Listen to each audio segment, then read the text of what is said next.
Good evening everyone. কি খবৰ সকলোৰে? আশা কৰিছোঁ তোমালোকৰ ইংলিছ, অল্টাৰনেটিভ ইংলিছ বা অসমীয়া হওক বা হিন্দী হওক বা আমাৰ কম্পিউটাৰ ছায়েন্স আৰু বায়'লজি এক্সামটো ভালে ভালে গৈছে।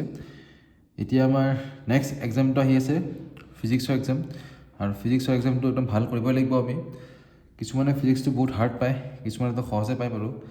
তো যিসকলে হাৰ্ড পায় তেওঁলোকৰ কাৰণে অলপ ভিডিঅ'টো বনাই কিনে লৈ আহিছোঁ। কিছুমান আমি কমন কুৱেশ্যন ছল্ভ কৰিম, হ'ব? আমি কিছুমান ইম্পৰ্টেণ্ট কুৱেশ্যনবিলাক চেক কৰিম আৰু গোটেই অল অভাৰ দ্য বুকছ আমি চেক কৰিম। এতিয়া আমি ডেৰিভেশ্যনবিলাক কৰি কৰি নাযাওঁ, কিছুমান যদি বুজি নোপোৱা আছে সেইবিলাক মই ডেৰিভেশ্যন কৰি দিম লগতে। তো আমি একদম চিৰিয়েলি পঢ়ি নাযাওঁ, আমি কিছুমান ইম্পৰ্টেণ্ট বস্তুখিনি পঢ়ি যাম যিখিনি মষ্ট প্ৰবেবল হয় মোৰ হিচাপত, আৰু তোমালোকে এইখিনি পঢ়িলে অলপ ভাল ৰিজাল্ট এটা দেখা পাবা আৰু, হ'ব? তো আমাৰ ফাৰ্ষ্ট কুৱেশ্যনটো ষ্টাৰ্ট হ'ব ইলেক্ট্ৰষ্টেটিক্সৰ চেপ্টাৰৰ পৰা। আৰু আমি গমেই পাওঁ ইলেক্ট্ৰষ্টেটিক্স চেপ্টাৰৰ পৰা 7 মাৰ্কছৰ কুৱেশ্যন আহিব যিহেতু। তো what is conservation of charge? First কুৱেশ্যনটো আহিব পাৰে, what is conservation of charge? এইটো 1 মাৰ্কছৰ কুৱেশ্যন হ'ব। তো কনজাৰ্ভেশ্যন অফ চাৰ্জ মানে কি হয় চোৱা, তো চাৰ্জক কেতিয়াও ক্ৰিয়েট কৰিব নোৱাৰি আৰু চাৰ্জ কেতিয়াও ডেষ্ট্ৰয় কৰিব নোৱাৰি। এইটোৱে হয় ইয়াৰ প্ৰিন্সিপাল। সেইকাৰণে লিখা আছে it is the property by virtue of which total charge of an isolated system remains constant. এটা আইচলেটেড ছিষ্টেমৰ টোটেল চাৰ্জটো সদায় কি থাকিব? কনষ্টেণ্ট থাকিব। এইটোৱে কি বুজাই আছে? Conservation of charge. তো charges can be created or destroyed in equal and unlike pairs only. তো যদি আমি এটা পজিটিভ চাৰ্জ ক্ৰিয়েট কৰোঁ, এটা কি হ'ব? নেগেটিভ চাৰ্জো ক্ৰিয়েট হ'ব। সেইটো মানে ছাপ'জ তুমি ছিংগল পজিটিভ চাৰ্জ এটা ক্ৰিয়েট কৰিব কেতিয়াও নোৱাৰা, বা ছিংগল নিগেটিভ চাৰ্জ এটা কেতিয়াও ক্ৰিয়েট কৰিব নোৱাৰা। সদায় পেয়াৰত চাৰ্জবিলাক ক্ৰিয়েট হয়, বা পেয়াৰতে চাৰ্জটো কি হয়? ডেষ্ট্ৰয় হয়। তো এই পইণ্টটো মনত ৰাখিবা, বহুত বেছি ইম্পৰ্টেণ্ট পইণ্ট হয়। তাৰপিছত আহিব পাৰে এপচাইলন নট। এইটো সকলোৱে গমেই পোৱা এপচাইলন নটটো কি বস্তু হয়। তো এপচাইলন নটটো কি বুলি কয়? Absolute electrical permittivity of the free space বুলি কয়। এইটো বস্তুটো ক'ত আছিলে? কুলম্বছ লত আছিল নহয়। F=1/4/ε Q1 Q into Q2 বাই R স্কুৱেৰ। তো দুটা চাৰ্জ পাৰ্টিকল আছে, ছাপ'জ Q1 আছে আৰু এইপিনে কিমান কি আছে? Q2 আছে। এই চাৰ্জ পাৰ্টিকল দুটাৰ মাজত ডিষ্টেঞ্চ কিমান আছে? R আছে। যদি এই চাৰ্জ পাৰ্টিকল দুটাৰ মাজত ডিষ্টেঞ্চটো R হয়, তেতিয়াহ'লে ইহঁতৰ মাজত থকা ইলেক্ট্ৰষ্টেটিক ফ'ৰ্চটো ভেলু কি হ'ব? F=1/4/ε Q1 Q2 ডিভাইডেড বাই R স্কুৱেৰ হ'ব। আৰু এই ফ'ৰ্চটোৰ নেচাৰ কেনেকুৱা হ'ব পাৰে? হয় এট্ৰেক্টিভো হ'ব পাৰে, নহ'লে ৰিপালচিভ কেৰেক্টাৰো হ'ব পাৰে। ৰিপালচিভ কেতিয়া হ'ব গমেই পোৱা? যেতিয়া প্লাছ প্লাছ হ'ব, আৰু যদি প্লাছ মাইনাছ হয় কি হ'ব? এট্ৰেক্টিভ কেৰেক্টাৰ হ'ব। আৰু এপচাইলন নটৰ ভেলু কি হয়? 8.85 into 10⁻12 coulomb square newton inverse 1 metre inverse 2। এই ইউনিটটো মনত ৰাখিবা। তাৰপিছত আৰু এটা বস্তু মানে আহিব পাৰে dimension of permittivity. Very very important. পাৰ্মিটিভিটিৰ ডাইমেনশ্যনটো কি হ'ব সেইটো মনত ৰাখিবা। তো পাৰ্মিটিভিটিৰ চোৱা, আমাক কি ল'ব দিছে এতিয়া? এপচাইলন নটৰ ডাইমেনশ্যন ল'ব দিছে। তো আমি ফাৰ্ষ্টতে এপচাইলন নটৰ ফৰ্মুলাটো লৈ ল'ব লাগিব। কি হ'ব? FR স্কুৱেৰ বাই কি হয়? Q1 Q2 এনেকুৱা হয়নে? বুজি পাইছা? এইটো এপচাইলন নটটো ফাইণ্ড কৰা টেকনিকটো এইটো আছিলে। তো এতিয়া আমাক যদি এতিয়া এপচাইলন নটৰ এইটো নহ'ব। এপচাইলন নট মানে কি হ'ব? তোমাক দেখাই দিছোঁ এতিয়া। এপচাইলন নট মানে কি হ'ব? Q1 Q2 ডিভাইডেড বাই FR স্কুৱেৰ, এইটো হ'ব। এতিয়া আমি ইয়াৰ ডাইমেনশ্যনটো ওলাবৰ কাৰণে ফাৰ্ষ্টতে আমি ডাইমেনশ্যন জানিব লাগিব। কাৰ চাৰ্জৰ। আৰু চাৰ্জৰ ডাইমেনশ্যন কি হয়? চাৰ্জৰ চোৱা I কি আছিলে? Q/T আছিলে। তো চাৰ্জৰ ডাইমেনশ্যন কি হ'ব? কাৰেণ্টৰ ডাইমেনশ্যন কি হয়? এম্পিয়াৰ হয়। আৰু টাইমৰ ডাইমেনশ্যন কি হয়? টাইম হয়, T। তো কিউৰ ডাইমেনশ্যন কি হ'ব? AT। ইয়াত Q1 Q2 আছে, চ' কি হ'ব? A স্কুৱেৰ আৰু কি হ'ব? T স্কুৱেৰ হ'ব। এনেকৈ হ'ল। আৰু ফ'ৰ্চৰ ফৰ্মুলা কি আছিলে? F=ma আছিলে। তো ফ'ৰ্চৰ ডাইমেনশ্যন কি হ'ব? ML T⁻⁻2 হ'ল। এইটো হ'ল ফ'ৰ্চৰ ডাইমেনশ্যন। আৰু ৰেডিয়াছৰ ডিষ্টেঞ্চৰ ডাইমেনশ্যন কি হয়? L স্কুৱেৰ হয়। R স্কুৱেৰ আছে কাৰণে L স্কুৱেৰ হৈছে। তো আল্টিমেটলি কি হ'ল? A square T square M, এইটো L³ এইটো T⁻²। তো এতিয়া A স্কুৱেৰ থাকিলে এইটো ওপৰত যাব, L⁻³ M টো ওপৰত গ'ল, -1 হ'ল, এইটো ওপৰত গ'লে কি হ'ল? T⁻⁴ হ'ল। তো এইটো কিহৰ ডাইমেনশ্যন হ'ল? এপচাইলন নটৰ ডাইমেনশ্যন হ'ল। এইটো মনত ৰাখিবা হা, এইটো এক্সামত আহিব পাৰে কিন্তু। তো হোৱাট ইজ 1 কুলম্বিক চাৰ্জ এইটো আহিব পাৰে 1 মাৰ্কছৰ কুৱেশ্যন আহিব যিহেতু আমাৰ 15টামান থাকিব পাৰে 1 মাৰ্কছৰ কুৱেশ্যন তো 1 কুলম্ব চাৰ্জ মানে কি হয় চোৱা ইট ইজ ডেট মাছ এনাৰ charge which when placed in vacuum at a distance of 1 metre from an equal and similar charge would repel it with a force of 9 into 10 to the power 9 Newton. তো বস্তুটো কেনেকৈ আহিছে চোৱা 1 coulomb charge মানে কি হয় তো 1 coulomb charge মানে হ'ল এতিয়া চোৱা আমি কুলম্বছ লটো গম পাব লাগিব 1/4πε0 q1 q2 বাই কি r²। এতিয়া চোৱা তোমালোকে কি হ'ব আমাক যিহেতু 1 কুলম্ব চাৰ্জৰ ভেলু লাগে তো 1 কুলম্ব চাৰ্জ সময় এটা আমি ধৰিলোঁ 1/4πε0 এটা আমি q1 আৰু q2 ভেলু আমি ইকুৱেল ধৰি লৈছোঁ তো কি হ'ব q² হ'ল গম পালা এইটো কি হ'ল r² হ'ল এইখিনি থাকিলে দেই আমি এতিয়া জাষ্ট ৰিভিজন কৰি আছোঁ তো আমি অলপমান ইনফৰ্মেলকৈ কৰিম আৰু বস্তুবিলাক তো q² ইকুৱেল টু হোৱাট এইটো f 4πε0 আহিলে এইপিনে r² আহিলে গম পাইছা তাৰপিছত এইটো q² ভেলু হ'ব এইটো 1 থাকিল আৰু তো q² ইকুৱেল টু কি হ'ল f 4πε0 r² হ'লনে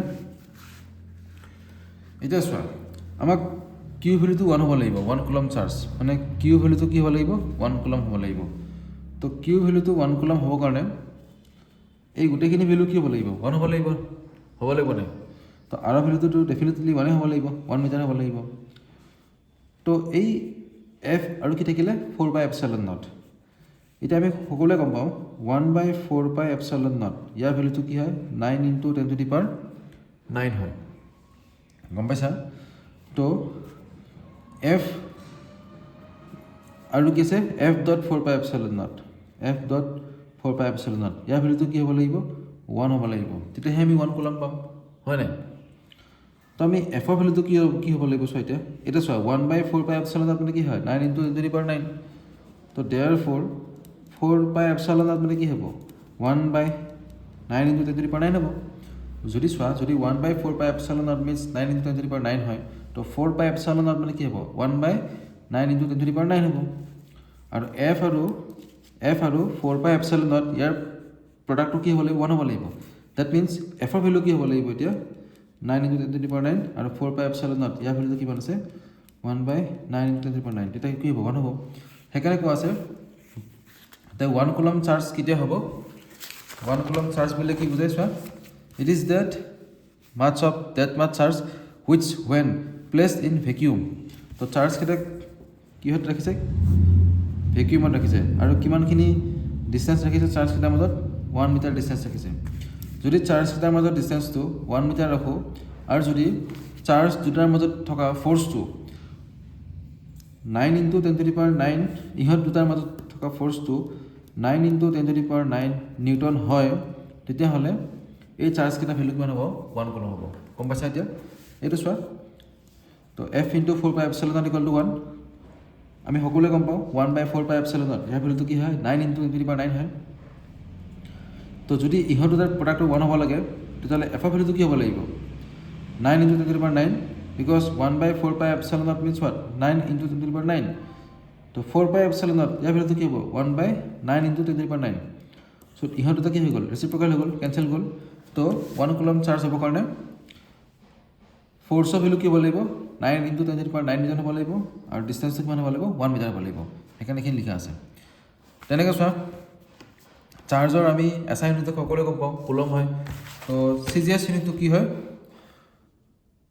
1 ইলেক্ট্ৰষ্টেটিক ইউনিট হয় চাৰ্জৰ CGS ইউনিট কি হয় 1 ইলেক্ট্ৰষ্টেটিক ইউনিট ESU বুলি কয় চাৰ্জৰ CGS ইউনিটটো এইটো আহিব পাৰে গম পালা তাৰপিছত সবচে ইম্পৰ্টেণ্ট বস্তুটো হ'ল ডাইইলেক্ট্ৰিক কনষ্টেণ্ট এইটোতো কেপাচিটৰতো আছে তো ইয়াৰ কোৱেশ্যন আহিব তোমালোকে ভালকৈ চাবা ডাইইলেক্ট্ৰিক কনষ্টেণ্ট এই ভেলুটো বহুত ইম্পৰ্টেণ্ট হয় তো ডাইইলেক্ট্ৰিক কনষ্টেণ্ট মানে কি হয় চোৱা when the charges are situated in a medium other than free space the force between them is given by এতিয়া আমি সাপোজ দুটা চাৰ্জ পাৰ্টিকল ৰাখিছোঁ দুটা চাৰ্জ পাৰ্টিকলক আমি ভেকিউমত ৰাখা নাই এটা বেলেগ এটা মিডিয়ামত ৰাখিছোঁ তো যদি আমি সেই চাৰ্জ পাৰ্টিকলকেইটাক বেলেগ এটা মিডিয়ামত ৰাখোঁ সেই মিডিয়ামটোৰ পাৰমিটিভিটি থাকিব আৰু সেই মিডিয়ামটোৰ পাৰ্মিটিভিটি কি হ'ব এপচাইলন নট নহয় কিন্তু বিকজ চোৱা ইয়াতে আছিলে এপচাইলন নটটো এইটো হ'ল ফ্ৰী স্পেচৰ ভেকিউমৰ পাৰ্মিটিভিটি এতিয়া আমি দুটা চাৰ্জ পাৰ্টিকলক আমি ভেকিউমত ৰাখা নাই বেলেগ এটা মিডিয়ামত থৈছোঁ আৰু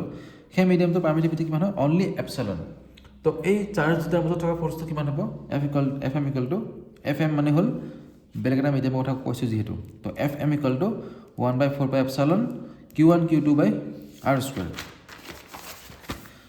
তাৰপিছত চোৱা যদি আমি সেই চেম চাৰ্জ দুটা ভেকিউমত ৰাখিলে হয় তেতিয়া ফ'ৰ্চ কিমান হ'লে হয় 1/4 এপচাইলনত হ'লে হয় Q1 Q2 বাই কি হ'লে হয় আৰ স্কুৱেৰ হ'লে হয় ঠিক আছে এতিয়া আমি এফ নট মানে হ'ল ভেকিউম আৰু এফ এম মানে হ'ল সেই মিডিয়ামটো সেই পাৰ্টিকুলাৰ মিডিয়ামটো আমি যদি এফ নট আৰু এফ এমৰ ৰেচিঅ'টো ওলাওঁ তেতিয়া কি থাকিব এপচাইলন বাই এপচাইলন নট এই এপচাইলন বাই এপচাইলন নট ইহঁতৰ ৰেচিঅ'টো কি বুলি কোৱা হয় ডাইলেক্ট্ৰিক কনষ্টেণ্ট বুলি কোৱা হয় তো আমি ডাইলেক্ট্ৰিক কনষ্টেণ্টৰ আমি এতিয়া ডেফিনেশ্যনটো কেনেকৈ দিম যে ইট ইজ দ্য মানে আমি চোৱা কেনেকৈ লিখিম বস্তুটো যদি আমি পাৰ্মিটিভিটিৰ ৰেচিঅ'টো লওঁ এটা মিডিয়ামৰ পাৰ্মিটিভিটি ডিভাইডেড বাই ফ্ৰী স্পেচৰ পাৰ্মিটিভিটি এই দুটা মিডিয়ামৰ যদি আমি ৰেচিঅ'টো লওঁ তেতিয়াহ'লে তাক কি বুলি কোৱা হয় ডাইলেক্ট্ৰিক কনষ্টেণ্ট বুলি কোৱা হয় তো কে ভেলুটো সদায় মনত ৰাখিবা কে ভেলুটো কি হয় epsilon by epsilon not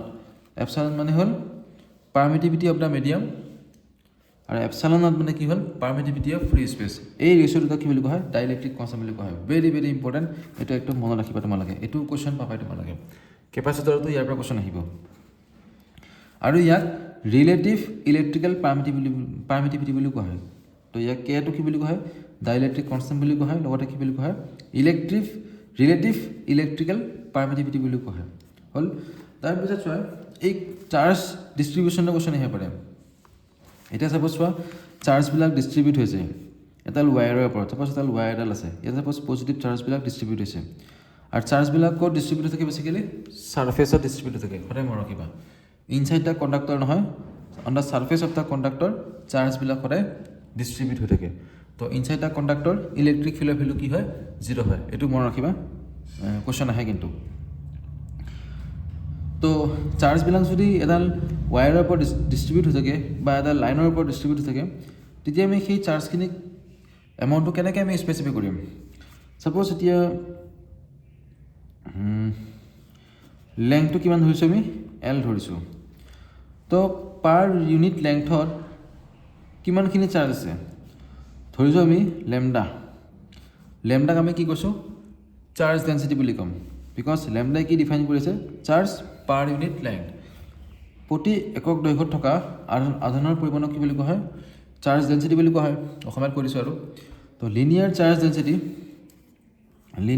density বুলি ক'লে লেমডা ইকুৱেলটো কি হ'ব ডেল্টা কিউ বাই ডেল্টা এল তো যদি আমি চাৰ্জ ডেঞ্চিটিখিনি আধানখিনি সিঁচৰিত হৈ আছে এডাল দৈৰ্ঘ্যৰ ওপৰত মানে এডাল আমি দৈৰ্ঘ্যৰ ওপৰত মানে এটা ৰ'দ যেনেকৈ আমি লাইন এডাল ৰেখাৰ ওপৰত চাৰ্জবিলাক ডিষ্ট্ৰিবিউট হৈছে এডাল লাইনৰ ওপৰত চাৰ্জবিলাক ডিষ্ট্ৰিবিউট হৈছে তো সেই ক্ষেত্ৰত আমি চাৰ্জৰ যিটো ডিষ্ট্ৰিবিউশ্যন তাক আমি কি বুলি ক'ম লিনিয়াৰ চাৰ্জ ডেঞ্চিটি বুলি ক'ম তাক আমি কেনেকৈ স্পেচিফাই কৰিম লেমডা ইকুৱেলটো কি হ'ব ডেল্টা কিউ বাই ডেল্টা এল তো যদি চাৰ্জবিলাক ছাপ'জ এখন ক্ল'জ ছাৰ্ফেচ এখন আছে ক্ল'জ ছাৰ্ফেচৰ ওপৰত ছাপ'জ চাৰ্জবিলাক কি হৈছে ডিষ্ট্ৰিবিউট হৈছে তো চাৰ্জবিলাক এবাৰ চোৱা ক'ত ডিষ্ট্ৰিবিউট হৈছে আগত এটা লাইনৰ ওপৰত ডিষ্ট্ৰিবিউট হৈছিলে এবাৰ ক'ত ডিষ্ট্ৰিবিউট হৈছে এখন ছাৰ্ফেচৰ ওপৰত ডিষ্ট্ৰিবিউট হৈছে তো চাৰ্জবিলাক যদি এখন ছাৰ্ফেচৰ ওপৰত ডিষ্ট্ৰিবিউট হৈ থাকে তেতিয়াহ'লে আমি সেই বস্তুটোক কিহেৰে ডিফাইন কৰিম ছিগমাৰে ডিফাইন কৰিম আৰু ছিগমা কি বুলি কোৱা হ'ব ছাৰ্ফেচ চাৰ্জ ডেঞ্চিটি বুলি কোৱা হ'ব আৰু ইয়াৰ ভেলুটো কি হয় ডেল্টা কিউ বাই ডেল্টা এছ মানে চাৰ্জ পাৰ ইউনিট এৰিয়া তেনেকৈ আমি যদি এবাৰ কনচিডাৰ কৰোঁ যে এটা ভলিউমত চাৰ্জখিনি ডিষ্ট্ৰিবিউট হৈছে তেতিয়াহ'লে আমি কি ইউজ কৰিম ভলিউম চাৰ্জ ডেঞ্চিটি ইউজ কৰিম তো ডেল্টা কিউ বাই কি হ'ব ডেল্টা ভি হ'ব তো এইখিনি হ'ল ডিৰাইভেশ্যনৰ কুৱেশ্যন এইখিনি কুৱেশ্যন আহিব তো ভালদৰে পঢ়িবা তোমালোকে মই দেখাই দিছোঁ এবাৰ কুৱেশ্যনখিনি তো derive an expression for potential energy of an electric dipole in a uniform electric field তো ইলেক্ট্ৰিক ডাইপল এটাৰ কাৰণে কিমানখিনি ইলেক্ট্ৰিক ফিল্ড প্ৰডিউচ হয় এতিয়া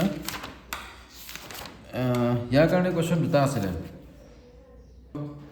ইয়াত যে কোৱা আছে সাপ'জ এটা ডাইপল কাক কয় Q1 আৰু Q2 চাৰ্জ আছে তো ইলেক্ট্ৰিক ডাইপল মানে কি হয় গম পাব লাগিব তো দুটা যদি ইকুৱেল আৰু স্মল চাৰ্জক আমি স্মল ডিষ্টেঞ্চৰ দ্বাৰা ছেপাৰেট কৰোঁ if two equal and opposite charges দুটা ইকুৱেল এণ্ড অপজিট চাৰ্জক স্মল নহয় অপজিট চাৰ্জক দুটা ইকুৱেল এণ্ড অপজিট চাৰ্জক আমি যদি স্মল ডিষ্টেঞ্চৰ দ্বাৰা ছেপাৰেট কৰোঁ তাক কি বুলি কোৱা হয় ইলেক্ট্ৰিক ডাইপল বুলি কোৱা হয় সাপ'জ এইটো -2 কুলম চাৰ্জ এইটো হ'ল কি +2 কুলম চাৰ্জ তো এই কম্বিনেশ্যনটো চিষ্টেমটো কি বুলি কোৱা হ'ব এটা ইলেক্ট্ৰিক ডাইপল বুলি কোৱা হ'ব কি বুলি কোৱা হ'ব ইলেক্ট্ৰিক ডাইপল বুলি কোৱা হ'ব আৰু ইলেক্ট্ৰিক ডাইপলৰ ডাইৰেকশ্যন কেনেকুৱা হয় from negative charge to positive charge হয় এইটো সদায় মনত ৰাখিবা ইলেক্ট্ৰিক ফিল্ডৰ ডাইৰেকশ্যন কেনেকুৱা হয় from positive charge to negative charge আৰু ইলেক্ট্ৰিক ডাইপলৰ ডাইৰেকশ্যন আমি অপজিট বুলি ধৰি লওঁ from negative charge to positive charge হয় এতিয়া এই ডাইপলটোৰ কাৰণে ইলেক্ট্ৰিক ফিল্ড ল'ব দিব দুটা আছে কুৱেশ্যন এটা হ'ল অন দ্য এক্সিয়েল পইণ্ট ডাইপল দুটা যিটো এক্সিছত আছিল সেই এক্সিছতে তোমালোকক ওলাব দিব ইলেক্ট্ৰিক ফিল্ডৰ ভেলু ছাপ'জ পি পইণ্টত আৰু এটা আছে অন দ্য ইকুৱেটৰিয়েল পইণ্ট মানে পাৰ্পেণ্ডিকুলাৰ পইণ্টত এই পইণ্টত ছাপ'জ চি পইণ্টত তো এই দুটা পইণ্টত তোমালোকক ইলেক্ট্ৰিক ফিল্ডৰ ভেলু ওলাব দিব পাৰে ইকুৱেটৰিয়েল পইণ্টটোত নহয় বেছিকৈ তোমালোকৰ ইয়াত এইটো অহাৰ চান্স বেছিকৈ আছে মই থুলমূলকৈ কৰি দেখাই দিছোঁ তোমালোকক যাতে এবাৰ ৰিভিজন হৈ যায় ঘৰতো ভালকৈ ৰিভিজন কৰিব লাগিব এতিয়া এক্সামৰ ছিজনত মই জাষ্ট কৈ দিছোঁ আৰু এবাৰ জাষ্ট মনত পেলাই দিছোঁ এইটো -2 coulomb charge suppose -Q charge এইটো কি হয় +Q চাৰ্জ আৰু ইকুৱেটৰিয়েল পইণ্ট বুলি ক'লে এইটো পাৰ্পেণ্ডিকুলাৰ পইণ্টটোত হ'ব তো ইয়াৰ এটা ইলেক্ট্ৰিক ফিল্ডৰ ভেলু ওলাব দিছে এইটো ছাপ'জ চি পইণ্ট হয় এইটো ছাপ'জ এ পইণ্ট এইটো বি পইণ্ট হ'বনে তো যদি ইলেক্ট্ৰিক ফিল্ডৰ ভেলু ওলাব দিয়ে আমি সদায় ধৰিব লাগে যে সেই পাৰ্টিকুলাৰ পইণ্টটোত এটা কি আছে ইউনিট চাৰ্জ এটা আছে এইটো গমেই পোৱা তোমালোকে +1 কুলম চাৰ্জ এটা কনচিডাৰ কৰিব লাগে আমি ইলেক্ট্ৰিক ফিল্ডখনত এটা +1 কুলম চাৰ্জ এটা আছে হ'ল এতিয়া এই -Q +Q কি কৰিব +Q নিদক এট্ৰেক্ট কৰিব তো এনেকৈ থাকিব ফ'ৰ্চটো আৰু এই প্লাছটো কি কৰিব ৰিপেল কৰিব নাই ৰিপেল কৰিব তো ৰিপেল কৰিলে ফ'ৰ্চটো এইপিনে হ'ব বিকৰ্ষণ হ'ব ন এইটো আকৰ্ষণ কৰিব তো ছাপ'জ এতিয়া এই পইণ্টটোৰ কাৰণে এই চাৰ্জটোৰ কাৰণে এই কিউ নটৰ এপ্লাই কৰা ফ'ৰ্চটো তাৰ ফালে আছে চ' ইলেক্ট্ৰিক ফিল্ডখন এইপিনে হ'ব ছাপ'জ এইটো E1 তো আমি এইটো E2 বুলি ধৰি লৈছোঁ এতিয়া আমি এইটো ফালে E1 আছে ইফালে কি আছে E2 আছে এতিয়া আমি এটা ৰিজাল্টেণ্ট ইলেক্ট্ৰিক ফিল্ড ল'ব লাগিব এই চি পইণ্টটোত মানে পোৱা ৰিজাল্টেণ্ট ইলেক্ট্ৰিক ফিল্ডটো কি হ'ব তাৰ কাৰণে আমি কম্পনেণ্টছৰ ভাগ কৰি দিম আমি এইটো ইলেক্ট্ৰিক ফিল্ডখনত দুটা পাৰ্টত ডিভাইড কৰি দিম এটা এইপিনে এটা আছে এটা ইফালে এটা আছে হ'লে আমি এইটো কম্পনেণ্টক হৰাইজনেল কম্পনেণ্ট বুলি ক'ম এইটো দেই এইটো থিটা হ'ব তো এইটোৰ চোৱা এটা কম্পনেণ্ট এইপিনে আছে য'ত থিটা থাকে এইটো কি হয় হৰাইজনেল কম্পনেণ্ট হয় এইটো কি হ'ব কছ থিটা হ'ব এইপিনে কি হ'ব এইটো চাইন থিটা যেনেকৈ এইটো E1 কি হ'ব এইপিনে E1 কছ থিটা হ'ব এইপিনে কি হ'ব E1 চাইন থিটা হ'ব সেইটো বুজি পালা এতিয়া দুটা কম্পনেণ্টছো কি হয় অপজিট টু ইচ আদাৰ হয় তো কেঞ্চেল যাব তো টোটেল ইলেক্ট্ৰিক ফিল্ডটো কি হ'ব তো টোটেল ইলেক্ট্ৰিক ফিল্ড কি হ'ব E1 কছ থিটা প্লাছ E2 কছ থিটা হ'বনে এইটো টোটেল ইলেক্ট্ৰিক ফিল্ডটো কি হ'ব E1 কছ থিটা প্লাছ E2 কছ থিটা চ' আমি কছ থিটা কমন লোৱা পাৰোঁ কছ থিটা কমন লোৱা আমি E1 প্লাছ আমি E2 লোৱা পাৰোঁ এতিয়া তুমি চোৱা তোমালোকে E1 ভেলুটো কি হ'ব আমি সকলোৱে গম পাওঁ ইলেক্ট্ৰিক ফিল্ডৰ ফৰ্মুলা কি আছিলে Q/4πε0 আছিলে নাই 1/r² আছিলে আমি চেম ফৰ্মুলা এটা এপ্লাই কৰি দিম এতিয়া মই E1 লাগে E1 ইলেক্ট্ৰিক ফিল্ডৰ কাৰণে আছে -Q কাৰণে আছে হ'ব তো আমি লিখি দিম এতিয়া E1 ভেলু কি হ'ব Q4πε0 আৰু r² মানে চোৱা এইটো r নহয় এই ডিষ্টেঞ্চটো ল'ব লাগিব AC²। তো এই ডিষ্টেঞ্চটো আমি কেনেকৈ ওলাম চোৱা এতিয়া এইটো কি হয় ৰেড এংগল ট্ৰাইংগল হয় ন সমকোণী ত্ৰিভুজ হয় এইটো কৰ্ণ হয় হাইপটেনিয়াছ এইটো হ'ল বেছ এইটো কি হ'ল পাৰ্পেণ্ডিকুলাৰ চ' r² মানে কি হ'ব r² প্লাছ কি হ'ব a² হ'ব এইটো হ'ব আৰু E2 ভেলু কি হ'ব ছেমে হ'ব তো Q/4πε0 r² প্লাছ কি হ'ব a² হ'ব গম পাইছা তো E1 প্লাছ E2 দুটা প্লাছ কৰি দিলে কিমান হ'ল এইখিনি হ'ল এতিয়া কছ থিটা আমি কছ থিটা মানে কি বুলি গম পাওঁ বেছ বাই কি হয় হাইপটেনিয়াছ হয় তো এইটো থিটা এইটো কি হ'ব থিটাই হ'ব অল্টাৰনেট এংগল হ'বনে তো থিটা বেছ বাই হাইপটেনিয়াছ বেছ কিমান আছে এ আছে হাইপটেনিয়াছ কি আছে আগৰ আৰ স্কুৱাৰ প্লাছ এ স্কুৱাৰ আছে তো হাইপটেনিয়াছ হ'ল ইয়াৰ ভেলুটো কিমান আৰ স্কুৱাৰ প্লাছ এ স্কুৱাৰ 1/2 ঠিক আছে তো কিমান হ'ব এতিয়া 2qa 4πε0 আৰ স্কুৱাৰ প্লাছ এ স্কুৱাৰ কিমান হ'ল 3/2 এতিয়া তুমি চোৱা এই ডাইপলৰ মাজত যিটো ডিষ্টেঞ্চটো বহুত সৰু হয় কৈছিল ন দুটা ইকুৱেল এণ্ড অপজিট চাৰ্জক যদি আমি স্মল ডিষ্টেঞ্চৰ দ্বাৰা ছেপাৰেট কৰোঁ তাক কি বুলি কোৱা হয় ইলেক্ট্ৰিক ডাইপল বুলি কোৱা হয় চ' আমি 2a ভেলুটো কি হয় বহুত বেছি স্মল যদি আমি এই ডিষ্টেঞ্চটো লওঁ এইখিনি কি আকৌ এটা আৰু সৰু হৈ গ'ল তো আমি আৰৰ কম্পেৰিজনত এই ডিষ্টেঞ্চৰ কম্পেৰিজনত এই ডিষ্টেঞ্চটো বহুত কম হয় আমি ইয়াক ইগন'ৰ কৰিব পাৰোঁ মানে আমি এ ভেলুটো ইগন'ৰ কৰিব পাৰোঁ তো কি হ'ব 2qa 4πε0 কি হৈ পিনে এইটো কেঞ্চেল গ'ল থাকিল কি আৰ কিউব আৰু 2q আৰু এ এটা পাইছিলে না ফৰ্মুলা ডাইপল মমেণ্ট মানে কি আছিলে charge into distance between the two charges হ'ল তো কিউ আৰু 2a প্ৰডাক্ট আমি কি বুলি ক'ব পাৰোঁ পি বুলি ক'ব পাৰোঁ ডাইপল মমেণ্ট তো 4πε0 আৰ কিউব এইটো মনত ৰাখিবা এইটো কি হ'ল electric field due to electric dipole at an equatorial point হ'ল আৰু এটা কি আছিলে এক্সিয়েল পইণ্ট তো এটা কথা মনত ৰাখিবা যিটো এক্সিয়েল পইণ্ট আছিলে এক্সিয়েল পইণ্ট আৰু এটা কি পালোঁ আমি ইকুৱেটৰিয়েল পইণ্ট এক্সিয়েল পইণ্টটো সহজে হয় তোমাৰ এইটো ঘৰত পঢ়িলে পাৰি যাবা মই কৈ দিছোঁ যে দুটাও ইম্পৰ্টেণ্ট হয় তো এক্সিয়েল পইণ্টত যিটো ইলেক্ট্ৰিক ফিল্ড আৰু ইকুৱেটৰিয়েল পইণ্টত যিটো ইলেক্ট্ৰিক ফিল্ড এই ৰেচিঅ' দুটা কি হয় সদায় ইকুৱেল টু 2 হয় তো যদি আমাক যদি কুৱেশ্যনত দিয়া থাকে ইকুৱেটৰিয়েল পইণ্টত ইলেক্ট্ৰিক ফিল্ড দিয়া থাকে আমাক যদি ওলাব দিয়ে এক্সিয়েল পইণ্টত তেতিয়াহ'লে আমি এইটো ফৰ্মুলা ইউজ কৰি পেলাই এক্সিয়েল পইণ্টৰ ইলেক্ট্ৰিক ফিল্ডটো ফাইণ্ড কৰিব পাৰিম ইজিলি ফাইণ্ড কৰিব পাৰিম বুজিলে তো এইটো মনত ৰাখিবা নেক্সট ইম্পৰ্টেণ্ট কুৱেশ্যনটো হ'ল এইটো derive an expression for total work done in rotating an electric dipole through an angle theta in a uniform electric field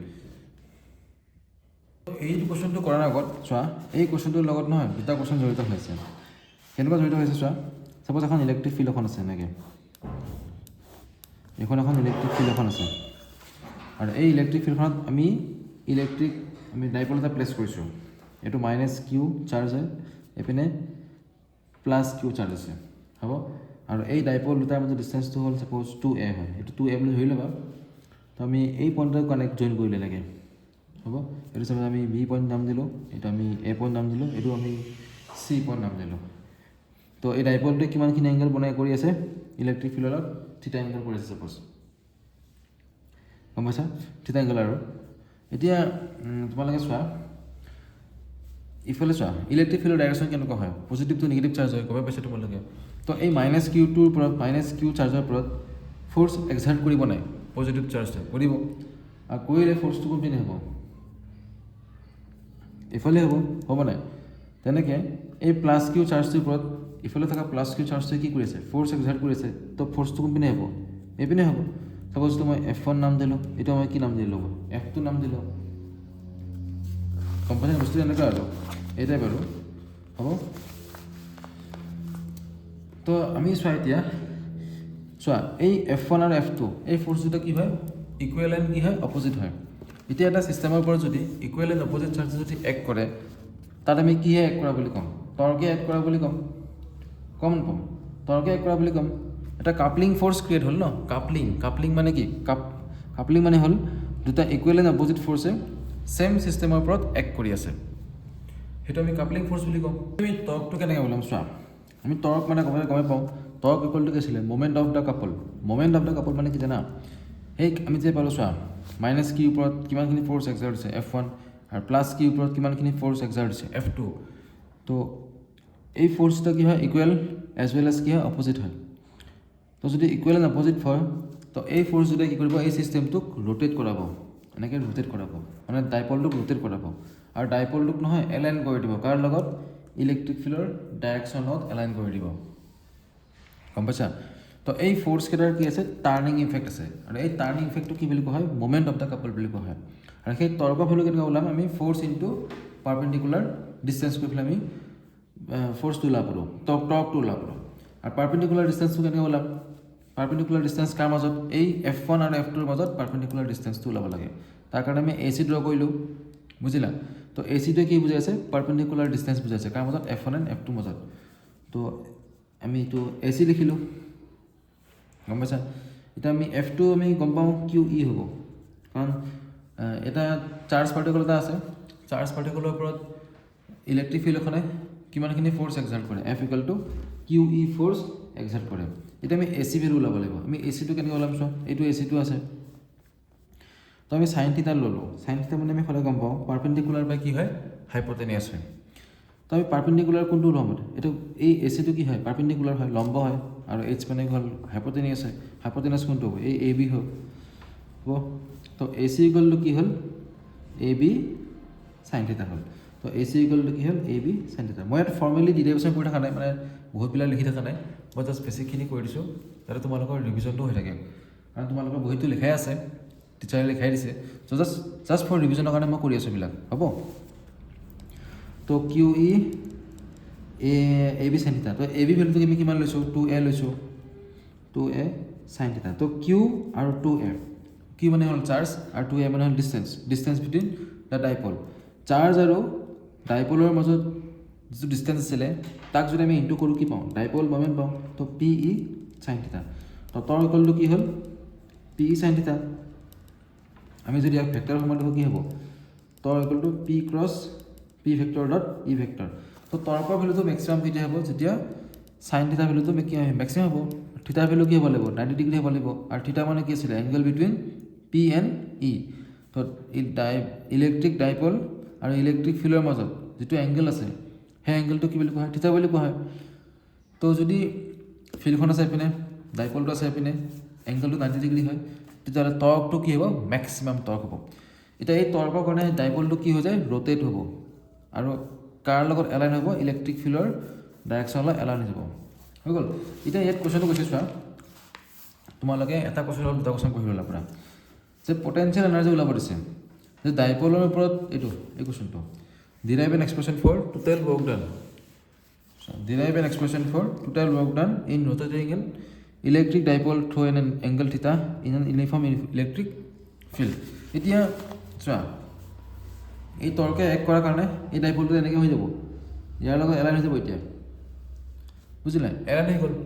এতিয়া এগেইন যদি মই ইয়াক ৰোটেট কৰাব খোজোঁ, তেতিয়াহ'লে মই এই ডাইপলটোৰ ওপৰত ৱৰ্ক ডান কৰিব লাগিব এগেইনষ্ট দ্য ইলেক্ট্ৰিক ফিল্ড।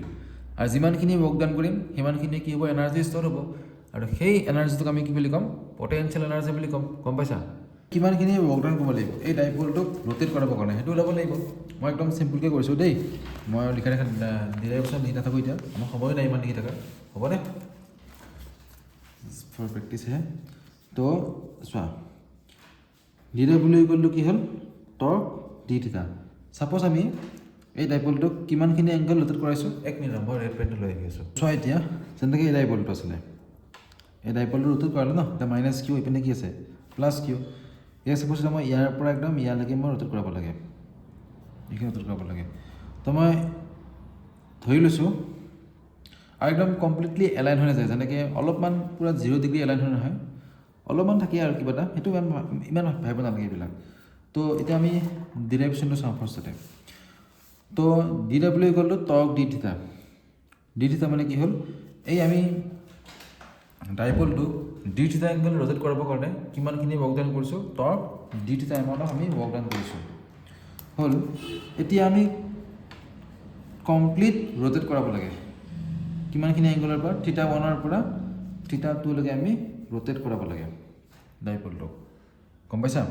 তো থিটা 1ৰ পৰা থিটা 2লৈকে ৰোটেট কৰাবৰ কাৰণে, যেনেকৈ এতিয়া ডাইপলটো এনেকৈ আছিল চোৱা, এইটো ছাপ'জ ডাইপলটো আছিলে, তো -Q, এইপিনে কি আছিল? +Q। দেন ইয়াক ৰোটেট কৰাই আনি ইয়ালৈকে আনিব লাগে, ছাপ'জ ইয়ালৈকে আনিব লাগে, এইটো ছাপ'জ কি হয়? +Q। গম পালানে? আৰু এইটো ইফালে তোমাৰ কি আছিলে?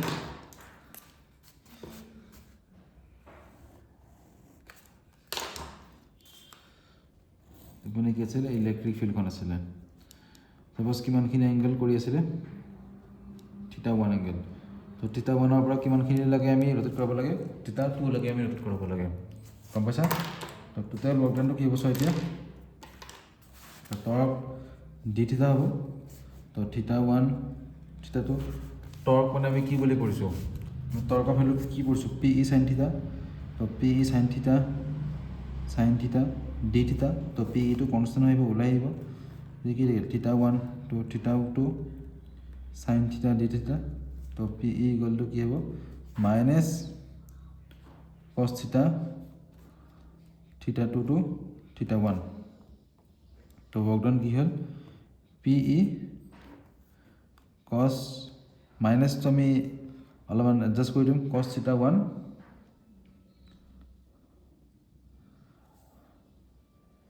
ৰবা ডাইৰেক্ট নকৰোঁ দেই ফুলি যাব পাৰে